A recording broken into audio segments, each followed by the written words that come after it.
Sa pool sa CCTV, ang pang-hold up sa isang convenience store sa Quezon City. Ang pagnanakaw, hold up me modus pala. Nasa frontline ng balitang yan, ang Mr. Exclusive ng News 5 na si Gary De Leon.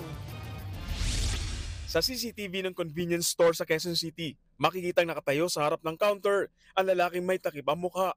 Sunod na lumapit ang kanyang kasamahan. Saka biglang bumunot ng baril ang isa. Tinutukan ng cashier at pilit na pinabubuksan ng kaha. Walang nagawa ang cashier. Na makuha ang pera, sumibat agad ang mga hold-upper. Halos 28,000 pesos ang natangay. Inireport sa mga pulis ang nangyari at sa tulong ng isang barker sa labas ng hinold up na store, natukoy at naaresto ang isa sa mga sospek.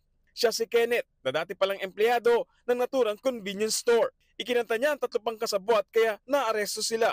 Ito ang matinding plot twist. Meron palang inside job. Lumalabas sa investigasyon na ang mismong cashier na kunwari biktima, siya palang mastermind ng hold-up. Yung present employee nagplano. So magkakaibigan itong mga to Awat na magkakaibigan Nabawi naman ang natangay na pera at ang 4 na magkakaibigan sabay-sabay haharap sa kasong robbery hold-up. Nagbabalita mula sa frontline, Gary De Leon, News 5. Mga kapatid, Cheryl Cosing po. Maging maalam at may pakialam sa mga napapanahong issue at headlines. Mag-follow at mag-subscribe na sa social media pages ng News 5.